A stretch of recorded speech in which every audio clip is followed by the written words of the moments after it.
abantu bangi bazze batomera bazze ne bajja wano nga babalimbye ebintu bingi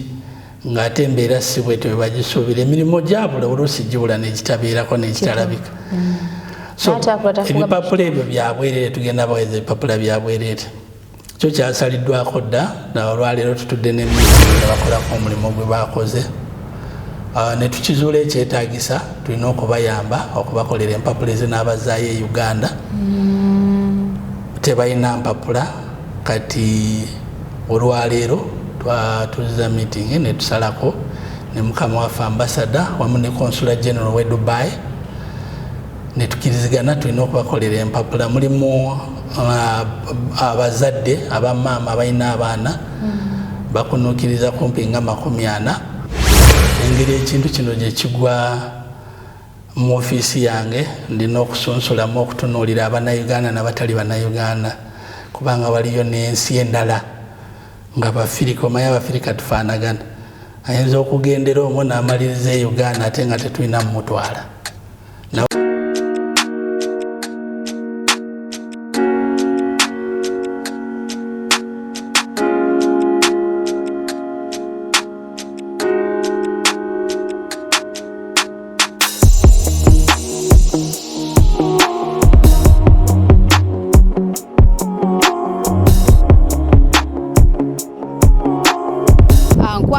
Gwenna alaba Nyondo Media olunaku olwaleero tusazeewo aye tujjeko Abu Dhabi. Tuli Abu Dhabi ku Embassy ya Uganda oba Embassy of Uganda. Kubigenda maaso ebya deportation, abaana bali ku deportation center, abali awil ne bempuli abali Alain Road. Ngayo Embassy ya Uganda ekyogerako ki era eyina nteekateeka ki ku kuddizibwayo kw'abantu baneeno e Uganda. Mpozi n'ekirala tubuuzeeko batumanyeeko ku bintu ebikwatagana ne passports ebyenjawulo. Yenze Nyondo Rozet era nga mbaweereza nsinzira ku mukutu ogwa Nyondo Media. Mutambule naffe tugenda kusinkanako abantu abamu abakola mu ofiisi eyo gamba nga Mwami Amil anaatuyanjulira amannya amalala. Tambula naffe tumanye ebisingawo tova ku Nyondo Media, subscribinga, commenting oba tekayo question yona gy'obeera oyagala, likinga, sharinga content ono. Atukende ku muntu ali e Uganda ali South Africa yonna gye bali abere nga batuukako kubanga agenda kubagasa. Nyondo Rozet.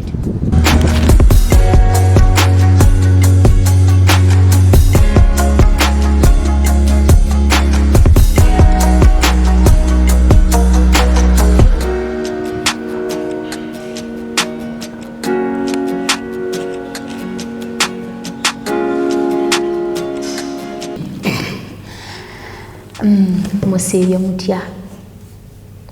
mwasuze mutya, mujje baleko gyonna gye mutuusizzaako engalo olunaku olwaleero. Mwenna abatulaba mwebale kutufollowinga, mwebale kutwagala, mwebale kusupportinga Nyondo Media mu ngeri emu oba endala. Ebigenda mu maaso mu ggwanga lino eri ya UAE abasinga tukirabyeko tukimanyi. Naye nange mbadde yewaka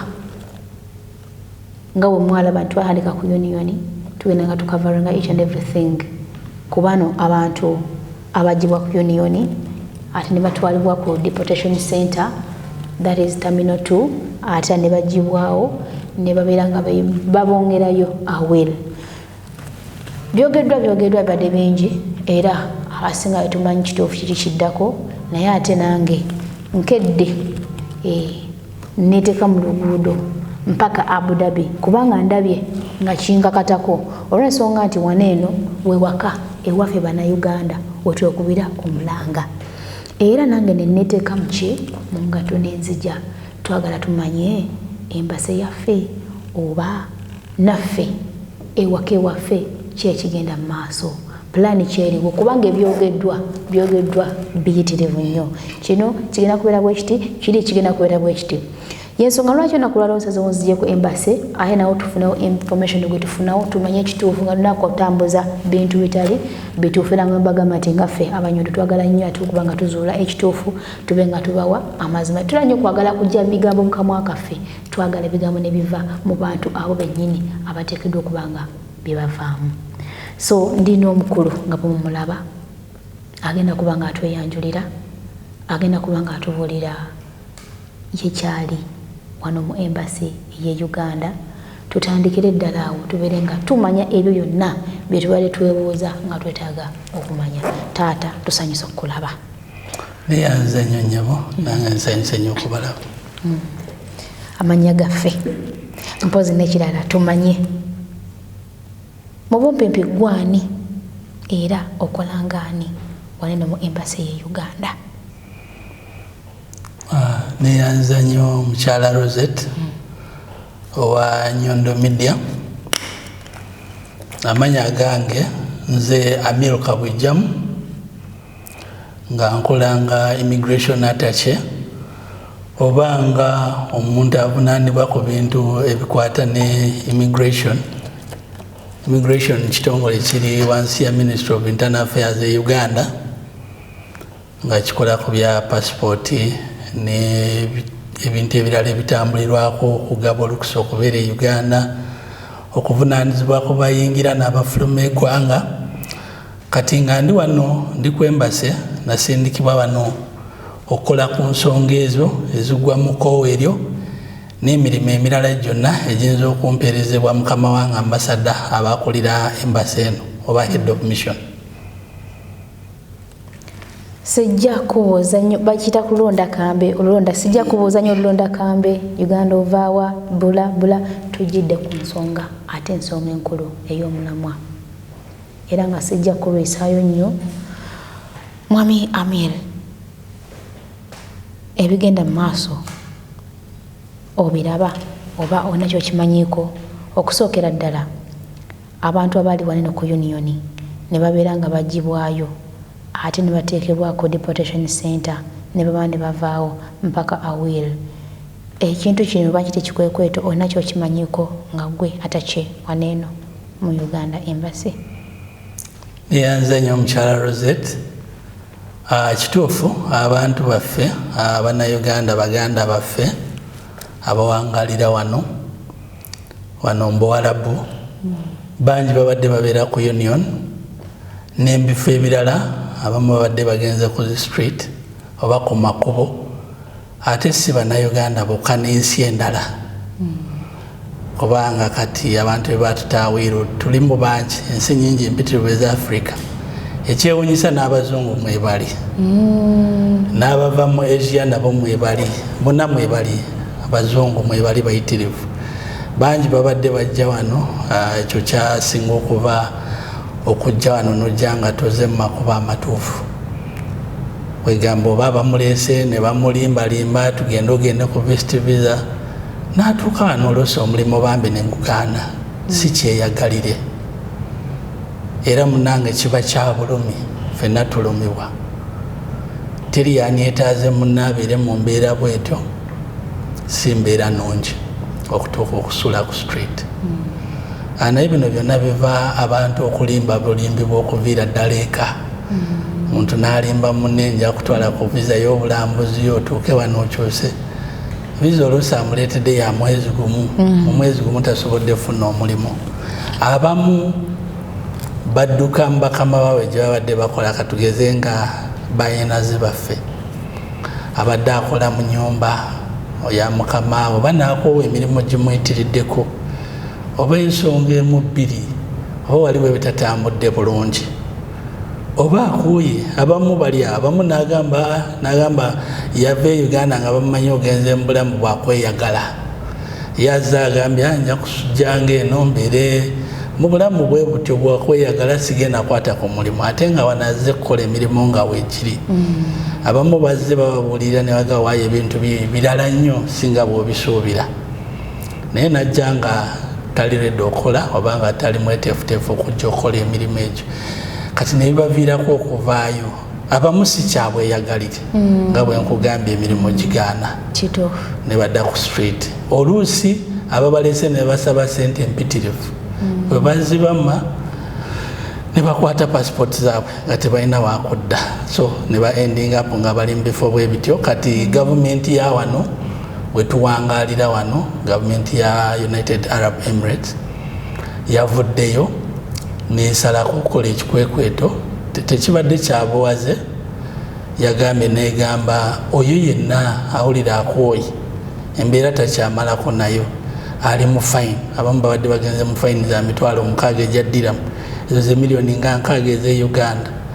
Tolina kyakulya osula ku street, sente ezo nyingi tolina wogenda okuzijja. Naddala abamu babadde bakooyi nga baagala okudda eka ne basalako ne beewaayo babaga bagende ku terminal 2 naye ne bamala ne bayitirira obungi ne basalako bagende bakolera ku deportation center. Amawulire ago twagafuna era ne tuwanguwa mangu nnyo ne tutandika okwogera nabo, kwatagana nabo obuyinza wano. Kino ekintu tekyali kya embassy lwakubanga abamu bali balowooza mbu embassy yekiteeseeko, nedda si embassy. Gavumenti yano wetuwangalira ate naffe tugoberera amateeka gaayo. Naffe abakozi ba embassy tulinga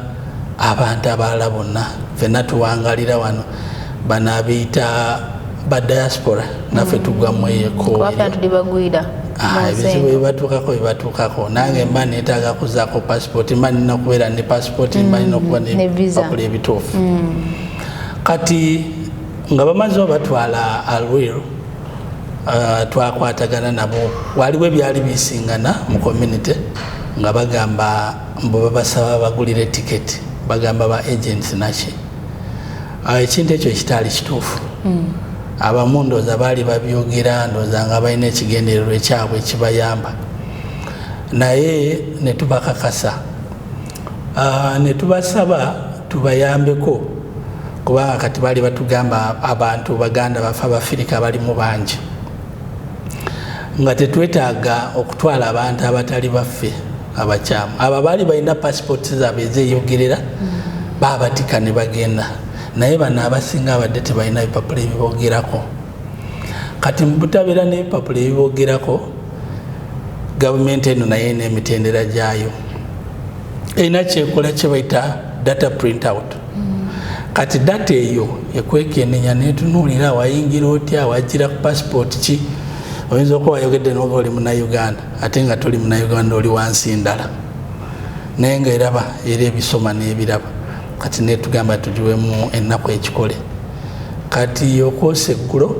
netutegeeza emaliriza, netugamba naye tusaba tugiyambeko ku bintu ebimu. Era eggulo twasindise ttiimu wano, ttiimu yabaddeko officials okuva abako embassy wano 2, yabaddeko public relations officer waffe Mwami Yusufu Mubiro ne consular assistant kubaita Hamuda Mutesi. Ne bagenda ne bekwata wamu n'aba community leaders ne bagenda ne bakolako omulimu gwe bakoze. Ne tukizuula ekyetaagisa tulina okubayamba okubakolera empapula ezinabazaayo e Uganda. Tebalina mpapula. Kati olwaleero twatuziza meeting ne tusalako ne mukama waffe ambassador wamu ne consular general we Dubai ne tukirizigana tulina okubakolera empapula. Mulimu abazadde abamaama abalina abaana bakunuukiriza kumpi nga 40, ate enamba zeeyongera buli lukya babeera bagenda kwewaayo. Mulimu n'ensi endala, buli nsi mweri, buli nsi erinayo abantu baayo nga bwe nkugambye. N'abo baneeno nga 40 balina abaana bonna Bannayuganda banga bali mixed n'abantu abalala n'ensi endala. Akati wano njogera ku side yaffe ya Uganda balina we bali bakuminkiriza nga 40. Kati abo bo twayogedde nabo era bwe twayagalira ddala okutandikirako nabo mu looti esooka tubaweereza ebipapula basobole okutambula mangu mangu bagenda. Enamba zino zeeyongera kati ndoza zitandise kunira. Kati wetwogerera ssaawa ya leero eggulo twabadde mu 8 mani bakati bawera bagenda kwera nga 9 kubanga buli lunaku beeyongerako buli ssaawa. Kati tuli mu nkola empapula ezo ezibatwala tutumisa n'okutumya Kampala ne tugisaba olukuse twongereko n'empapula ezo. Bano be bantu abali mu bwetaavu essaawa zino beetaaga okuyambibwa era embassy egenda baweza empapula ezibafulumya ez'obwereere sizakusasula. Sooka osembewo kati kuba ebiseera bisinga ffe twagala nnyo okusooka okumanya amazima tutuuka tugafiidinga mu bantu kuba gano gali gayita mu nkuubo nze si postinga gayita mu nkuubo. That's why njagala nnyo okufuna okuva mu source kyekinkeezeza waneeno ku embassy ya Uganda. Gade gayitingana gagamba nti embassy esaba buli mwana ekipapula okubanga ekyo bayita emergency travelling document gye bayita outpass te buli mwana yeetaagibwa okubanga asasula 250. Mpulidde okikwanako ogamba nti bigenda kubeera bya bwereere. Ekitegeeza ne bagayisa nti buli mwana alina okusasula 250 ebyekipapula ekyo mafu. Abaana abo bonna abali ku deportation center n'abo bonna abakyagendayo kubanga yo gavumenti yawano yatugambye buli gwe mulabye azze kubeebuuzaako mumwenkareginge oba museemu amaanyi akozesa akakisa kano. Tetumanyi oba mu kiseera ekiddako mu maaso awo oba enaakozesa omukono gw'ekyuma kubanga kati omuntu bwe baba bakuwadde chance saawa zino otambule n'otatambula oli mu overstay yeeyongera buli lunaku obadde mu 7,000 bazisazeeko n'olemererwa. Kati luno lwe lukusa oba chance basobole okuddayo oba oli awo maybe mu biseera ebijja balikomawo oba omukisa teguli wano oba guli walala. Abantu bangi bazze batomera bazze ne bajja wano nga babalimbye ebintu bingi ng'ate embeera si bwetyo bagisuubira emirimu gyabula oluusi gibula negitabeerako negitalabika. So ebipapula ebyo byabwereere tugenda baweza ebipapula byabwereere kyo kyasaliddwako dda olwaleero tutudde ne meeting nga ekubirizibwa ambassador waffe wa wano His Excellency Zake wano Mechibedi ne Consular General wa Dubai abaddemu Ambassador Henry Mayega wamu naffe abastaafu abatuula wano ku embassy ne tukirizigana ku ekyo. Era olw'enkya tusazeeko ttiimu egenda ku ground tugenda Royal Deportation Center zagenda kulira ttiimu eno engeri ekintu kino gye kigwa mu ofiisi yange ndina okusunsulamu okutunuulira Abannayuganda n'abatali Bannayuganda kubanga waliyo n'ensi endala nga Bafirika omanyi Abafirika tufaanagana ayinza okugendera omwo n'amaliriza e Uganda ate nga tetulina mumutwala nabo baba balina okudda mu nsi ezaabwe naffe tutwale abaffe. Waliwo n'ekirala ekibadde kisingana mbu twawulira obutami nga boogera mbu buli mukyala alina omwana baba talina ebipapula ebimwogerako ng'oba talina visa emukkiriza okubeera wano yajjako visit kubanga basinga bano ba visit visa tebalina bipapula tebalina passport nga bagamba mbu abakyala abo babagambye abaana bagenda baleka emabega ekyo nakyo si kituufu era mu mpapula zino zetukola tugenda n'okuweereza abaana abo empapula ezibatwala buli mwana ekipapula kye tugabira maama we kugenda kubeerako n'omwana bano baana baabwe bani babataata baabwe babazaalamu bagenda wane eno kambuuzeewo katono nnyo eriwo abazaala nga bazaalira malwaliro aga private whereby nga tebasasula bisale however bakiza ne bafuluma bano banakizibwa okutambula ne bagenda e Uganda nga tebasasula ebisale bya ddwaliro. Essaawa zino gavumenti eno ey'Obuwarabu wano United Arab Emirates yasazeeko ebyo byonna negamba fayini ezo zonna ezigyeeko tegenda sasuza muntu mu kiseera kino tetubulidde ddi lwekigwako negambe bawadde chance tejja kusasuza ojja genda teri maama aleka mwana we mabega tekiriyo maama asooka kulumirwa mwana we era balina ogenda n'essanyu ly'abaana baabwe kyobulaba tugenda era okutandika n'enkya olwokubiri lwokusatu lwokuna ffe tulinga besi tugisengudde kati nedda eyo gye tugenda okuba nga tukolera lwakuba amateeka mugamanyi bayinza okuba tebakkirizayo kamera naye mbawakiri bajja kubabuulira mbu twabaddeyo gye tuli tukola tulina okulwana tulina okwataganira wamu ne gavumenti eno gavumenti eno yabawadde tiketi ez'obwereere kati ffe tugenda kubaweereza empapula ezibatambuza basazeeko si kyabuwaze bagenda ku lwabwe embeera eganye ffenna wena wotuuka akaseera embeera oluusi negaana n'ogamba wayi kangezeeko kino oba kantambulemu kati nabo kyekino ekiseera bawadde chance bawadde olukusa ate nga gyebulaga naye abo banaasigala emabega ne bagaana fayini zijja kubabeerako eno waiva oba okubajjako bakijjeko kwabo abagenda so waliwo ebadde ebisingana bagamba embassy tefuddeeyo teyagala kubayamba tekola kibimu mwabirabanga babiteeka ku mutimbagano embassy si yatandika ekintu kino gavumenti ya wano eyakiteekako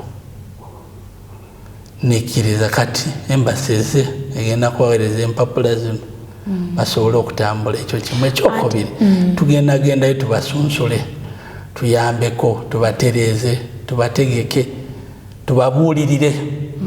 abamu bakyala tugenda n'ogenda bakyala bannaabwe nabo bababuulirire ffe tubeera banakazadde wano ffe tuli bazadde buli awangalira wano fe abeera mwana waffe oba muzukulu waffe tumuvunaanyizibwako omuntu agiddwako fayinizi zonna aweereddwa eno outpass kiriziddwa okufuluma however aba talina byogera byonna twatugende agenda kufuluma atya buli muntu kinoomu agenda kukubira abeewaabwe abeere nga providinga airticket omwana adde waka oba ekigambibwa nti embassy yagenda okuba nga esasulira abaana bo airtickets kituufu neyanziza nnyo omukyala Rozet mbadde nakyogeddeko nakikonyeko emabegaawo kati kanyongera okitereeza gavumenti ya wano egenda kugulira buli mwana airticket oba buli muntu tekiri ku bannayuganda bokka n'ensi endala zonna kati yasazeeko negamba mu kiseera kino tusazeeko ndowooza baagala kulongoosa mu bibuga byabwe kubanga era si kirungi abantu okubeera nga bali awo bali ku street mu mbeera eyo tomanya kikinakivaamu luvannyuma ate banaabeerako kumala bbanga ki tiketi abantu balekera abadde batugamba mbu abantu Uganda badde bakubira mulete sente za tiketi tetwetaaga ekintu ekyo kibeerewo waliwo abantu abakozesa buli kintu bakifunamu omukisa agamba waliwo ekiseera bwe kiyinza okuba nenfuna esente bweziti teri abasabye sente ate n'embassy tegenda agaba tiketi zigabibwa gavumenti ya wano embassy egenda bagabira kyetuyita certificate of identity abamu kye batera okuyita emergency travel documents waliwo emergency travel documents waliwo ne outpass egabibwa gavumenti ya wano kati engeri gye bali ku deportations outpass yanjawulo ne emergency traveling badde manyi kyekimu kigwa emergency travel document oba certificate of identity egabibwa embassy kyekipapula ekikuze ewammwe kibeera wanwe outpass ye gavumenti ya wano kati nga ku deportation center oba ku immigration negamba ekukiriyalinze oba ekukkiriza ogenda oba kubaddeko fayini nezikujjako bwe ziba zaali zakusasula nga olina okusasula oba ozisasudde nekukiriyalinga ogenda naye ku luno teri kusasula fayini ebasonyiye wembuuliza abo abasonyiddwa bagenze oli asobola okufuna hakisa okomawa nino bana babaningiddwa completely ekintu kya baani kino kya gavumenti eno ekyo kyo saagala kyogerera nnyo simanyi baani kigye bagenda obateeka naye baani zibeera za njawulo ezimu zibeera za myezi 6 mwaka myaka 6 5 10 abalala life ban kwegamba ziri mpitirivu za njawulo abamu bayinza okusalako ne bagamba kubanga ekyo tebanakuvaayo mu lwatu tubuulira batugaba baagala basooke bagende balabe beetereze bw'okonya ku kintu kino ekya fines okubanga bakiriyalinze kitwaliramu ne banoba nazza emisango nakola oba nabba kale nazza emisango okutwalira ewamu ne bao nabo bagenda kubata bagende oba balina okusavinga punishment yaabo neyanza nnyo moderator kati bwe kijja kwaba bazza emisango era bali mu makomera bali mu makomera bo tekibatwalizaamu kitwala bano talina musango gwalina pozi omusango gwe bamubala gwe yazizza bukosi nabwo nga tebagwise kati musango okubanga ali wali mu Luganda bukosi ogwo omusango bagujjako Uganda okubeera ng'oli kireeresi oba aidandi sodale oba tuli aidandi sodale oba weeya naye embeera egaanye kitegeera ebintu bigaanye n'osalako n'ogenda naye nga tolina misango abalina emisango gyo gikyaliyo baba balina okweweremba nagyo nekigwa pozi nga gavumenti esazeeko oba nebasonyiwa kubanga abamu balina n'emisango gyanagomola so nga balina okubanga basasulira ekyo kyebakola bakibazza wano mukwayanjula watunyonnyodde ku embassy naye ate omuntu omu ayinza okuba nga teyakitute bulungi kukimanya olw'ensonga tekibuuziddwa bulungi so mbadde nsaba onyonyole yennakulaba ali ku Nyondo Media embassy kyeki embassy etegeeza ki embassy mu ggwanga lyonna lyebeera erimu etegeeza ki era ekola mulimu ki neyanza nnyo moderator webale nnyo ekibuuzo ekyo kituufu bangi nnyo tebamanyi ebirumirwa ebiteesaako embassy oba lwaki waliyo embassy okubeera mu ggwanga embassy ziri mu mawanga mangi tulina embassy eziwera 38 zetulina mu nsi yonna eza Uganda embassy zino zikola kale amannya oluusi gakyukamu abamu bagiyita embassy abamu bagiyita mission abamu bagiyita high commission byonna bye bimu kati baabazze embassy eno bagiteekawo gavumenti ekisooka ekikkirira gavumenti yaffe oba ekikkirira eggwanga lyaffe mu nsi eno gye tulimu ekimu ku ebyo ejja wano okumaketinga oba okutunda netunda negamba Uganda kkula lya Africa Uganda erina kino na kino neyita abalambuzi neyita abajja okuinvestinga kati saawa zino wetwogerera UAE eno embassy ekyalidinza mu attractinga bayita aba investors oba bamusigansiimi gavumenti yaffe yafunamu nnyo mu expo era wetwogerera kati nejuzi mwabadde mubiraba ku mawulire enakasongola factory yaguddeko ekola amadcars ya wano ya street group yavudde wano baze bagulako ne factories endala bagenda zigulako emityana baziguleko kyenjojo baziguleko mu North Zombo Arua n'ebifo ebirala bingi waliyo ebyamajjaani kati basazeeko aba wano bagenda kwe processingira nga amajjaani nga bagapakira nga bagaleeta wano waliyo bagenda kamula omubisi gw'enanasi nga baguleeta wano bagenda kukolerangayo ebyuma ebirala nga babireeta wano ne sukaali nga bamuleeta wano mwabadde mbiraba ku mawulire Lulu group of companies yagenze e Uganda wetwogerera kati yatuuse Lulu yatuuse Uganda yatuuse Uganda agenda kubeera kajansi agenda kusetinga chain of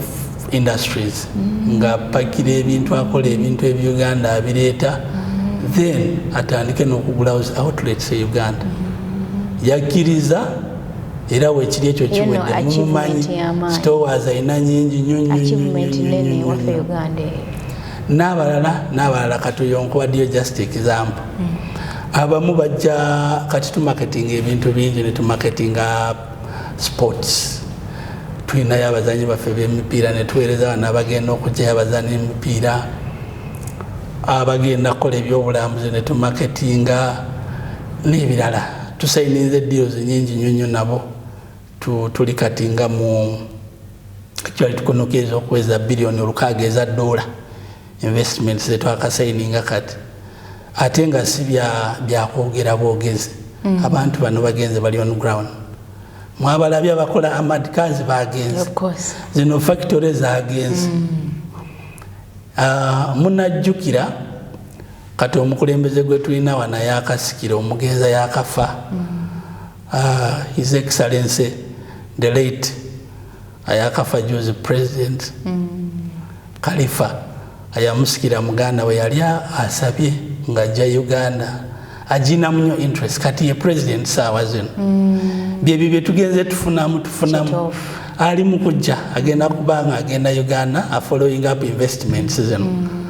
bali serious nnyo babeera bagenda era ne kakati batandise ekirungi ky'abantu bano mubamanyi bwe basalako ekola ekintu bakikola kituufu gye bali kati era kati embassy etunda economically ne marketing Uganda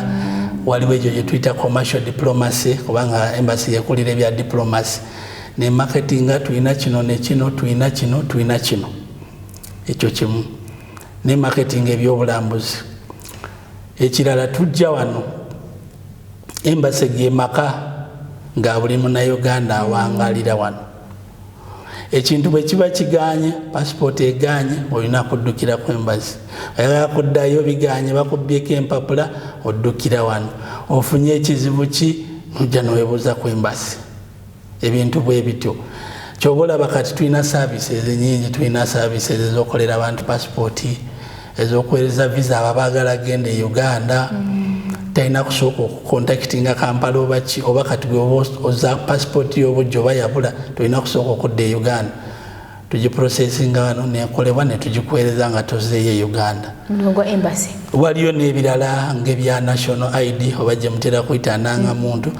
services nazo zatuuse kati ziri ku embassy weziri bulungi nnyo ngeza passport kola passport ne e-visa bwe zatuuse nezanira zatuuse alhamdulillah n'ebirala kati nga okuyamba kati Abannayuganda kati abagala okuddayo kati singa embassy ebadde teriyo bibadde Kampala kitwala obudde okinyolola omuntu ali Kampala naye okikampala waliyo demands endala nyingi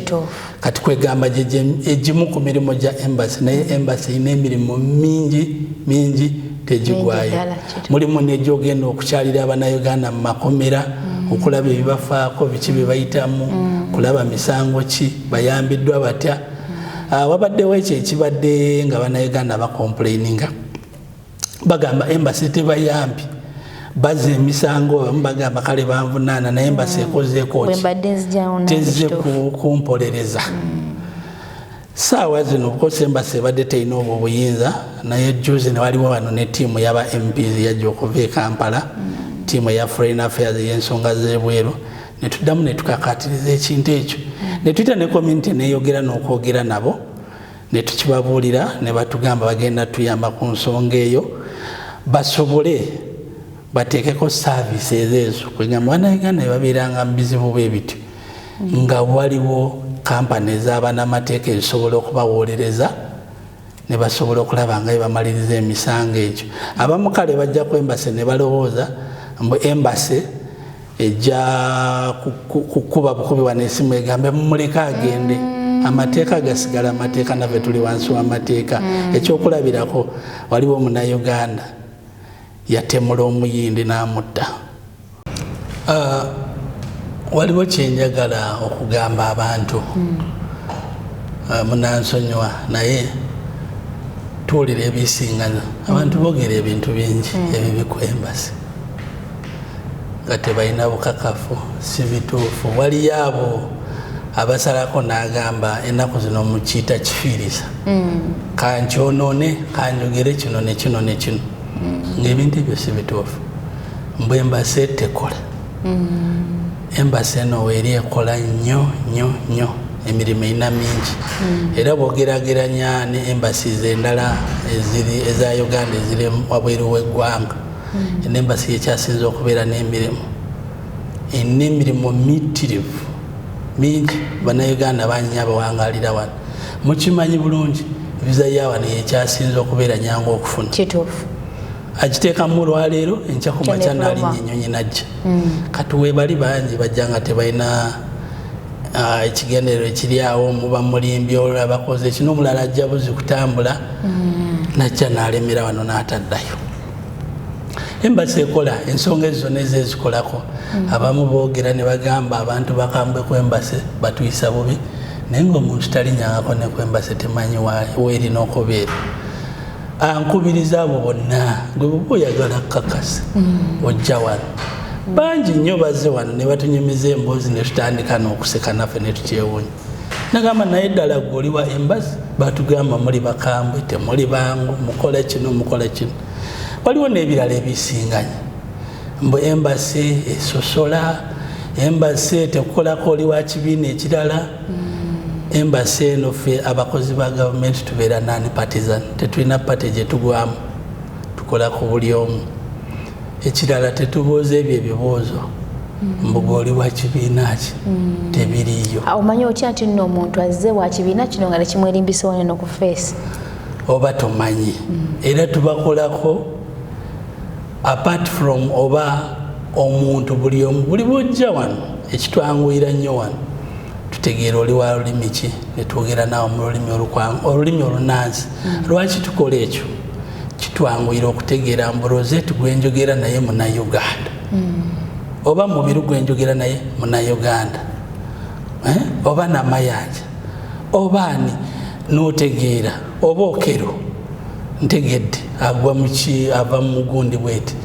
kati fe abamu ekitone kye tulina ekirungi kati nga nze by profession tuba tumanya endimi nyingi era bwojja mu maaso gange tujja kwogera ebigambo 2, 3, 4, 5 ate nga nsobola n'okwogera n'ebyalo byewamu kubanga nze Uganda yonna ngitambudde nenkimalayo nkoledde mu borders nenkolera mu north nenkolera mu west nenkolera mu east nentuula e Kampala nentuula ku kisaawe Entebbe kwegamba tuba tubimanyi oba osobola kuinterviewinga omuntu n'otegeera bangi nnyo ensi endala zijja nga baagala nnyo obutabu bwaffe buno obawoomera nnyo najja nakugamba nze ondabye nze mukasa mukasa owaawe ne mumwogira naye n'okizuula si Munnayuganda naye ffe twaniriza buli Munnayuganda ate tumuyamba tubayambira ddala naye nga tutuusewo kweno ensonga natera okumaliriza ku nsonga eno ey'abano kubanga amazima gali nti Bannayuganda bangi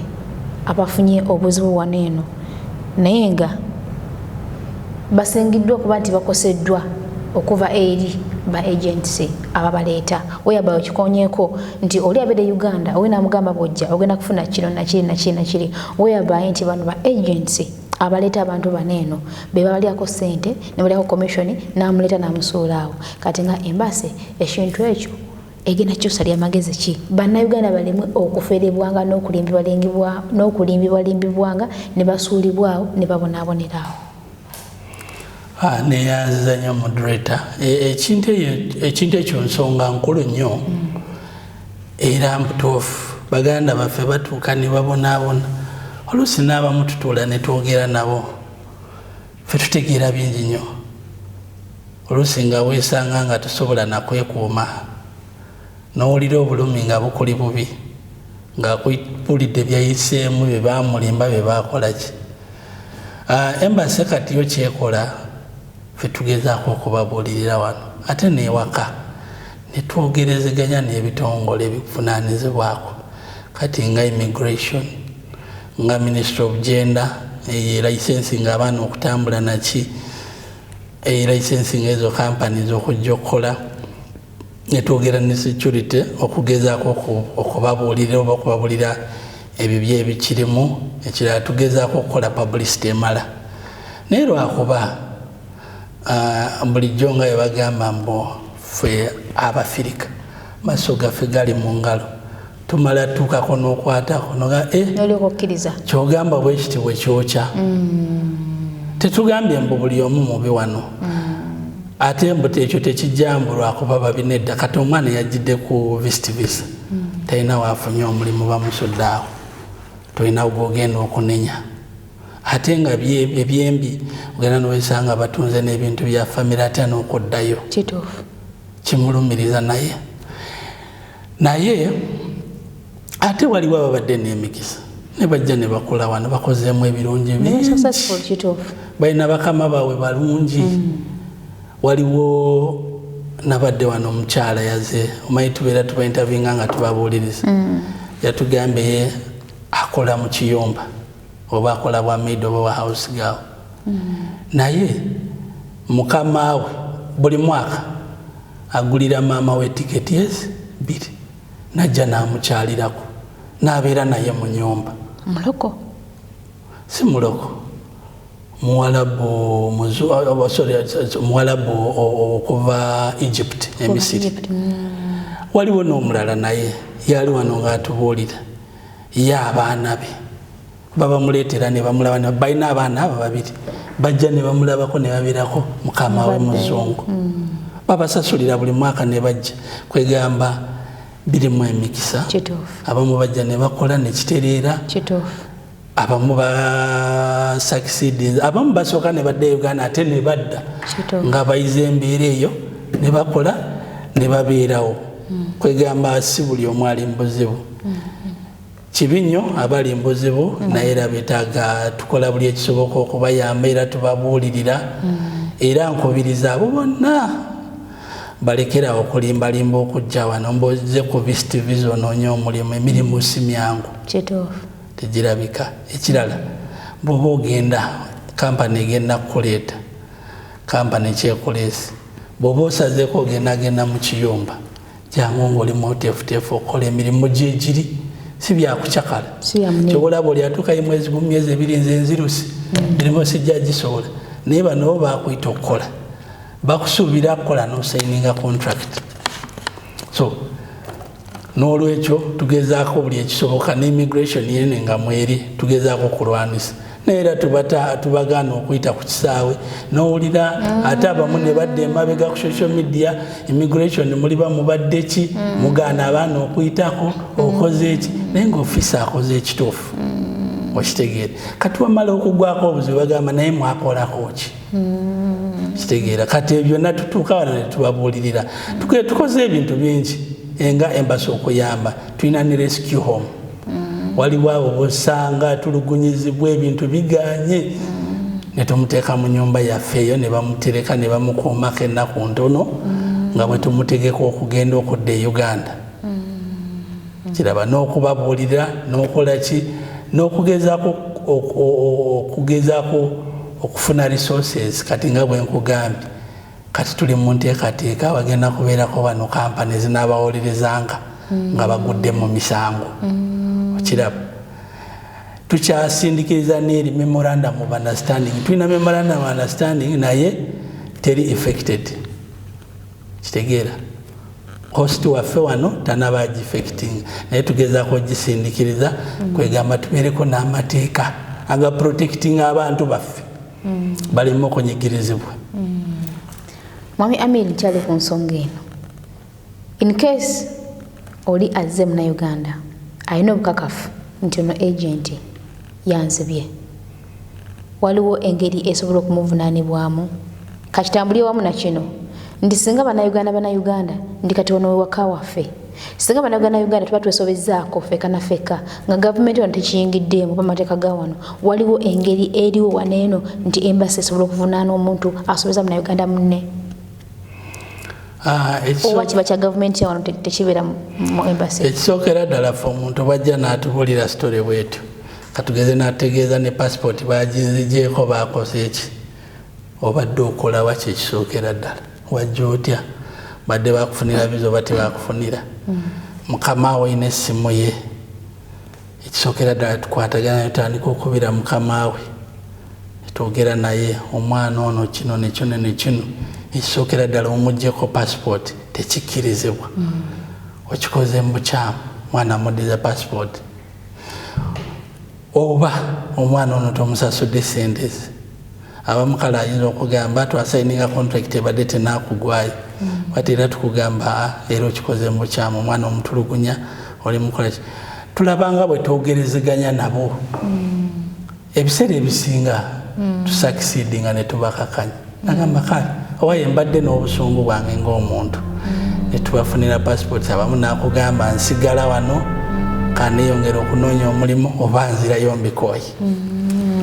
Embassy erina obuyinza obudipotingisa omuntu yenna omunnayuganda singa abayisiza obi waneeno? Embassy ogambye okudipotingisa omuntu? Munnayuganda ali waneeno naye nga alina emisango oba ajja kulaba na Uganda kangeze nga abantu ba fake agent kino kiri bwe kiti embassy eno oyinza okusobola okudeporting omuntu oyo nadde Uganda kati ffe ekisookera ddala omuntu agent kasita obeera Munnayuganda tulina emitendera gye tukwatamu ekintu ekyo tusooka ne tukwatagana ne agencies endala ze tukolagana nazo nga security immigration ne tuwaayo data wo wenna wonna oba ebikukwatako ne bakuteeka ku stop list buli lwoba oyita wali oba entebe passport logiteekamu neeraga Rozet yakukusa abaana yakola kino neki so bamukwatira wali kwegamba tutuuka ne tukuteekako zibaani awo wetukufunira n'okufunira ne tukutwala kuvunaana so avunaanibwa wali eri nga fuluma bamukwatira so waneeno tebali buyinza bumukabirawo jjukira waliyo department eya anti-trafficking of persons eri mu Ministry of Internal Affairs ekulirwa Commissioner Mulamba abeera amanya amateeka g'okuvunaana abeera Commissioner wa Police amumyuka abeera wa immigration nga kwegamba naye amanya amateeka g'okutambuza abantu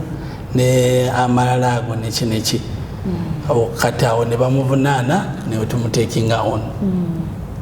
tweyanziza nnyo omukulu Amir webale nnyo webale ddala gwe abadde atulaba obadde ku Nyondo Media weekuumireko tuvaako era ffe weetuli okuba nga tubaweereza bannayuganda bannaffe tutindiza eggendo okuva Dubai mpaka Abu Dhabi lwa bannayuganda bannaffe mumututambuza mumanye ekituufu nga bwe kitambula nti nga badde bitambula byonna ebiyita mu ŋŋambo twagala nnyo okubawa ekintu ekituufu ekiva mu muntu omutuufu era ne mumanya amazima nga tuwadde ebintu byambo kino tukiwulira bwe kiti kino tukiwulira bwe kiti bajja badde beebuuza era nga muli buli mwayogera wabaddeyo nabadde baga tusondere bano abaana essente nga wali obubiina oba obubinja obusolooza essente nti abaana bano abali eri kwabwe babere nga basondera essente babere nga badde waka mukiwulidde bulungi nnyo okubeera ddala mwataki kyonna kinyonyodde bulungi nnyo kansuubire nti otegedde gwenna ali ku Nyondo Media alaba obanga tona kyotege obanga wena ekibuzo kyonna oba kyotegedde bulungi nnyo era nkubiriza ogenda mu comment section obeere nga totekayo ekibuzo kyo naye nga nange mbadde musanyufu okuba nga nzizeeko waka kuba wano wabeera waka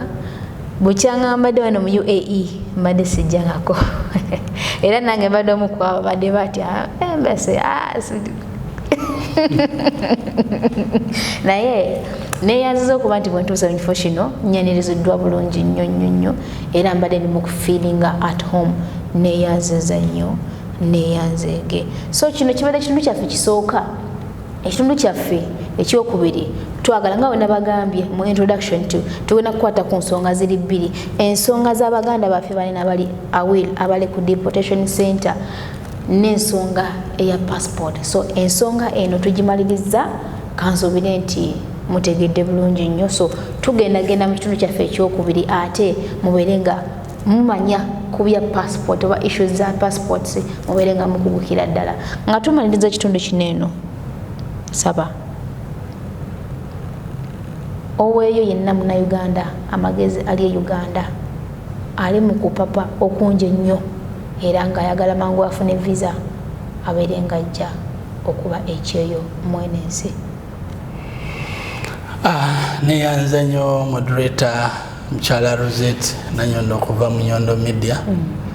webale nnyo akakisa kano ate tukwaniriza nnyo webale nnyo n'okujja kukyala ku Embassy wano waka ffenna waka waffe ate ffenna kyekimu ffenna bwe tubeera eno tubeera abantu ba diaspora oba bali Semazinga oba tukola ku Embassy oba tukolawa services twetaaga zezimu webale nnyo bingi bibadde bisinganya ku mikutu boogera abantu tebalina bukakafu abamu bamala kujja wano ne bagamba nanga ate kyensanze wano kirala ombuuziza amagezi gananiwadde mu Munnayuganda akyali e Uganda amagezi gembaweereza temupapa kujja wano mbu bangambye kangende banteeke mu bed space oba nga natukira wa agent nzijidde ku visit visa tugeza n'okikola baleke kubba sente bajjako sente nyingi oba wakujja ng'ofunye kampani ng'eri genuine obanga gyeri ekirala oba osobola kufuna ne information yeyo kampani eno gyeri ddala oyinza agenda ku Ministry of Internal Affairs awo anti-trafficking of persons ne bakulaga kampani eno registered oba Ministry of Gender oyinza n'ogenda ku mutimbagano n'oteekamu companies eziri registered eziri licensed n'ogiraba kweri namba bweti ne bweti ne bweti n'ogamba bano bantu batuufu awo bw'oba ojja nga kukola ate n'ekirala sooka onoonyereze ku kampani eyo ebadde etwala abantu ebalimba bagenda kukola busomesa ate nga si basomesa nebasuula mu biyumba ebalimbe nebagamba ebaleeta kukola mu United Arab Emirates nebasuula mu ggwanga eddala kitegeera gwe interest y'okusookera ddala tebaddemu eri eggwanga amaanyi gajja kugwamu kati tutera nnyo kyembasaba kubakubiriza naye lwakuba mbulumu abantu tetuwuliriza bangi nnyo tubakubiriza naye ate enkya yakunoonya nakukubira esimu nakugamba owaayi natuuka eno byagala n'omugamba naye nzijukira nakugamba naye ngagamba munange obimanyi nze naali manyi mundimba abali wano mbasaba mweyambise nnyo embasi weeri okubasaabinga n'okubawa amagezi kyanaku nnyo mbu bannaffe oluusi ogenda n'owulira yejjembulamu bw'ensi ng'embeera egaanye abalala n'abuuka ku kizimbe abalala n'ayewanika abalala ne beekola ebintu bingi recently ne bafudde babiri ekikuzibe kwennyini kwe tusula bavubuka beesuddeyo aba kuva ku floor ya 10 paka wansi kyenkubiriza oyo yenna obulamu bwe buba bugaanye waliyo okugamba kw'omuzungu kwagamba it's not the end of the world kasita obeera mulamu obulamu bwe bugagga ojja kudda e Uganda nga byagaana wano ogenda e Uganda oteriere okole byokoze osakisidinge obulamu kyekikulu kibi nnyo okulumya abantu bo okulumya abazadde bo abakuzaala tiri yeetaaga mwana we kutwalibwako omwana we bamugendeko oba ne bwabeeramu oba nabwabeera mukwano gwo maye omuntu afuuka mukwano gwo n'afuuka muganda enene we teri adisavinga okufa waliyo obulamu bwe biba biganya jangu otutegeeze embasi ffe tukola counseling wano tujja kubuulira tujja kola ki tujja ku advising manyi nnyo baze wano ne tubawa amagezi n'ebitereera n'abamu oluusi tubagawaayo ebiganya lwaki tosooka n'oddako e Uganda weetereze osi ne baddayo ne beetereza n'oluusi najja nagamwampa amagezi mwanyamba n'abamu babeera wano beekwesa oli mu dduka si kyangu nnyo okuddayo eka tukimanyi ffenna abamu agamba wayina abantu bange batunda amataka batunda kino ate nzireyo fuuka ebbaden teri wakiriddayo obeera ebbaden ojja funa wootandikira home is always home east or west home is best ddayo ofune wootandikira oba jangu otwebuuzeeko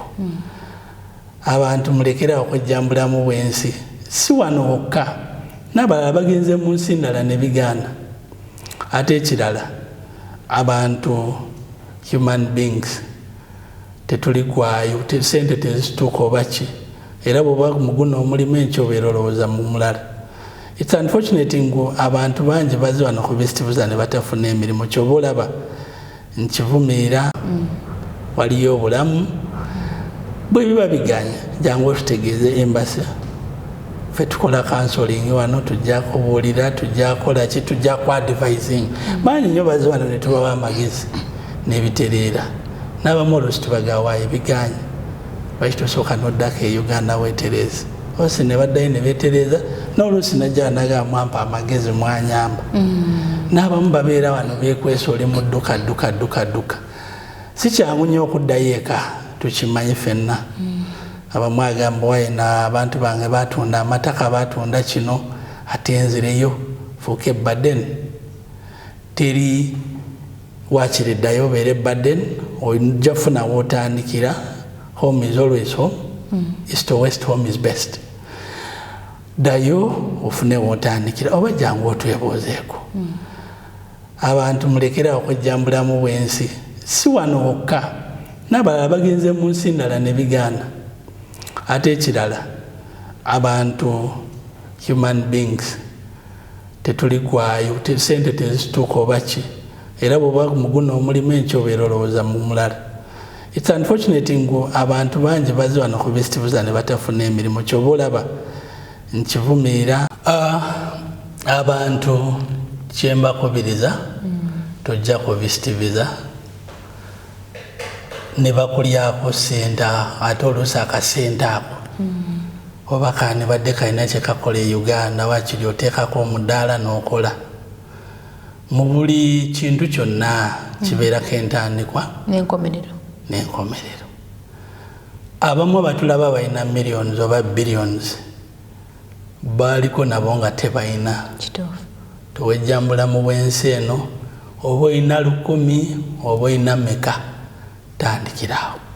Abamu bakima amazzi abamu bakola ki. Ffenna tulina we tuvudde. Ffenna tulina entandikwa gye twavaamu tetwatandikira we tuli. Bye tuyiseemu bingi buli omu alina story to tell. Ng'ate nga nzibu nnyo n'oluusi nga tukikkiriza. Kwegamba tulina okwewaayo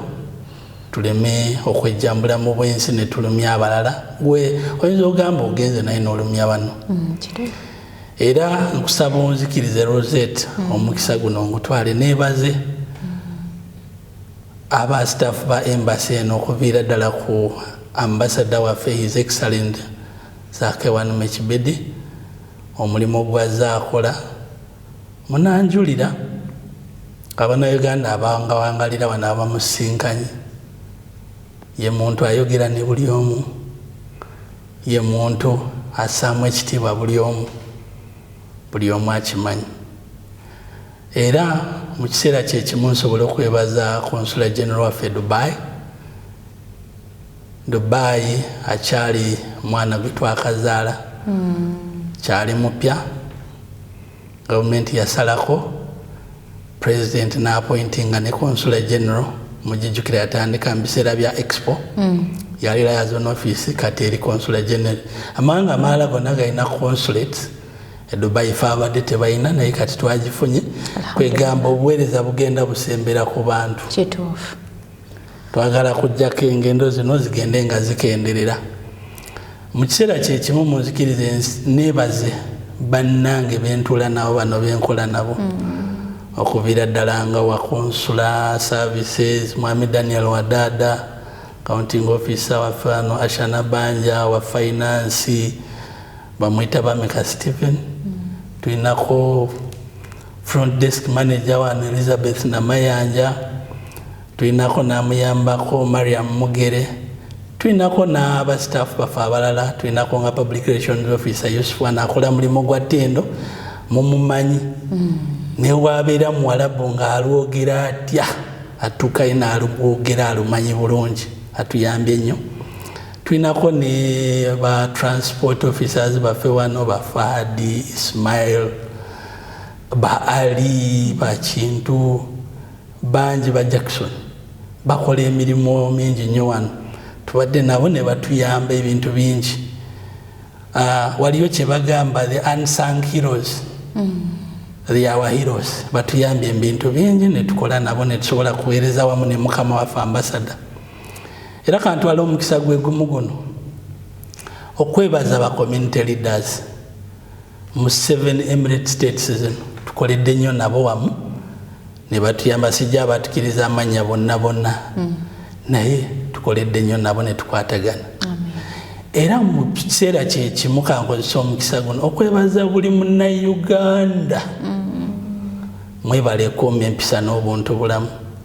Mwani bamulimu ebimu ebitatambula obulungi naye bwe twegeraageranya ku balala besitani agadde okwogerako ogamba weewaawo. Juuzi awo tubadde tulaba advert ez'emirimu nga bagamba beetaaga bannayuganda ne nationality endala emu nga wano esinga nnyo okwagala gikozesa. Ne tugamba kitegeeza bannayuganda tetukola bwe tulina empisa. Twewale nnyo okweweereza nnyo nationalities ezikola ebikolobero wano ne twonoona erinnya lyaffe ne batutunuulira omubiri lwakuba gufaanana ne gwoli ne baŋŋamba Amir kirabika era ava mu nsi eyo. Tuleme okutuuka ku ebyo bye babateeseeko ensi ezimu ne bagamba tojja kuddamu kuyingira wano tubasazizaamu tukoze eki. Uganda tulina okwesunako, tetulina sanctions ezo, tetulinaga amateeka. Mbeebaza nnyo nnyo nnyo obutatuswaza ne batuweereza n'amaanyi ne tusobola abaweza, naffe ne tufiringa so proud. N'osanga omuntu n'omugamba nva Uganda, ntuula ku Uganda Embassy, n'akugamba abantu ba Uganda bantu balungi. Era kati ffenna buli munnayuganda awangaalira wano abeera ambassador, akiikirira eggwanga. Ebirungi byokola bitendereza eggwanga lyaffe, bw'okola ebibi birivumirira. Neeyanziza nnyo, weebale nnyo Rozet, weebale nnyo okutambula okuva Dubai, si lugendo lutono nnyo n'ojja wano okuwaayo amazima. Era oyo yenna abuusabuusa ffe weetuli wano ajje wano, ajje mu undercover, tatubuulira ajja nakujja, amazima ajja gategeera. Era weebale nnyo ne kameramaani wo naye mwebaza nnyo, mwebale nnyo omulimu gwe mukola, mulimu gw'ettendo okutegeeza abannayuganda ekituufu. Kino nze nkulabanga kyokola, it's the moment of truth. Weebale nnyo, Mungu akuddizeeko. Amiina. Nange ndi musanyufu nnyo Mwami Amir, tweyanziza nnyo akadde kano k'otuwadde. Wandibadde oli emirimu emirala gyonna naye nabyo tusaba Mukama Katonda akuwe omukisa, era nga twebaza n'ambasada waffe olw'omulimu ogw'ettendo ewamu ne ttiimu yonna nga tetwasanguza amannya. Mwebale nnyo, mwebalire ddala, omulimu gweyogerera era tetujjako akasembayo mpozi kembadde neerabidde. Mukyala Rozet yambuuzizaako okubya abantu abadde Uganda bano abali ku deportation center okutandika n'olunaku lw'enkya. Kati gavumenti yano yatuwadde olukusa, tugenda kubeera ku ground Alwero deportation center. Tiimu egenda kuba wano eya embassy, tiimu nene nnyo, nze agenda kuba nga agikulembeddemu, tusobole okusunsulamu abantu abo tubaweereza empapula ezibazaayo e Uganda. Era nyongera kwongereza ku ddoboozi lyayogeddeko balekeraawo okubalimba, nkiddamu ogusembayo teri abasabye tiketi, gavumenti yano egenda kubaweereza tiketi. Era okutandika n'olw'enkya, olw'okubiri, olw'okusatu, olw'okuna paka nkomerero ya weekend bajja tulaba. Abaana baffe babadde tebalina ebintu byeyambisibwa, ebintu ng'ebyokozesa badde bakomplaininga, mbadde nkeerabidde. Mukama w'amaanyi nnyo. Olwaleero tufunye omuzira ekisa, waliwo omuntu gwe twatuukiridde, buli kimu kigenda kubeera on ground. Amaze okontakitinga supplier oba Carrefour supermarket, ebintu bigenda kubeera mu kasabuni kajja kubeerako ka toothpaste, biki ebyabakyala ebibayamba, pampa z'abaana, buli kimu kigenda kubeera. Tubadde tukola nabalaba omulimu gwe tukola ne twogerezagana nabo, ne embassy nesobola teekako resources entono ziina within our mandate, within our budget. Omanyi kati bino bibeera ebigwanga tebiraze, tebibeera ku budget. Tujja kuba tubatuukirira enkya nga tukola n'obuyambi obwo basobole kubeera bulungi. Teri gwe twagaliza abeere mu mbeera mbi emunyigiriza. Abo bamaama baffe, baganda baffe, bataata baffe. So enkya tujja kubeera on ground tusobole kutuusa n'ebintu ebyo. Inshallah. Tweyanziza nnyo, tweyanzege sijja kusukka waawo kamba siibuli gwe wenna abaddeko subscribinga, kubanga olina okumanya ebigenda ate okubanga biddirira. Tugenda kubanga tukwata ku nsonga ya passport mu kitundu kyaffe ekyokubiri, kuba nayo nsonga nkulu nnyo. Tuula totemya. Nyondo Media, Nyondo Rozet, wiki yabadde ku kamera, atakumira mpeera abatukumire. wakati ogw'omulembe era omuwoomu ddala lowooza ku Baker's Choice Bread okukolebwa banno ba Baker's Choice Bakery. Bano bakola ne keekisi eza buli kika omuli ez'amazaalibwa, keeki z'embaga, keeki z'okwanjula, baby shower cakes, graduation cakes, donut mu bika eby'enjawulo, burger bread, loaf bread, amandaazi, daddies n'ebintu ebirala bingi. Kubako noti 7 noti 3 9 emunya 7 2 oba noti 7 noti 8 2 3 9 oba plus 9 7 5 8 9 9 8 2 Baker's Choice Bakery. Taste the Baker's Choice. Welcome to the evening of the unforgettable desert adventure. I'm Denise from Speed Express Tours and Travel. Today we'll be talking about the desert safari because no trip or journey to Dubai is complete without the desert safari. Having desert safari makes you explore the beauty of Dubai. Taking you to the majestic desert of Dubai in the evening, which is the best time to explore the desert as the desert starts to cool to welcome the moonlight, and we will show you the best of the desert life like no other. The tour also features activities like barbecue, camel rides, sandboarding, quad bikes, traditional tea, buffet dinner, and more. After all the actions and the adventures, enjoy a relaxing time tasting dates and traditional tea. So escape the busy city life for a while and enjoy the brilliancy of the barren land, Dubai Desert Safari. Speed Express, dream, explore, discover.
So today, I'm gonna unveil for you something you've been looking for, what we call the Nyondo Gleam. I don't want to explain so much, just take a close look at this woman. Look at her skin, glamouriously. I don't want to say much about that, but if you want to get yourself to look just like her, do me a favor, just inbox her and she'll get you the product at your doorstep. Yeah. And ekizigo kyaffe twerusa go natulaba wabula tukolera kalayo nobeera ngulabika bulungi bade kuligulawenga mukono glawenga oba kulateninga mukatono no lighteninga muko katono just nga wero kyagadde oyina pimples oyina zino black spots mu face yo wagala ziveemu tukolera ekyo kyennyini kyobero oyagala tu contacting efe abanyondo gleam ngoyita ku namba esimu 0524680778 ekyo kino naddi. Well, amangu ddala nga tumaze wano ekime kyange n'abasajja bagala osigala mu kala yammwe nga teyolusa naye ng'olabika bulungi. Tosula mukisa guno. Thank you so much. All right, welcome.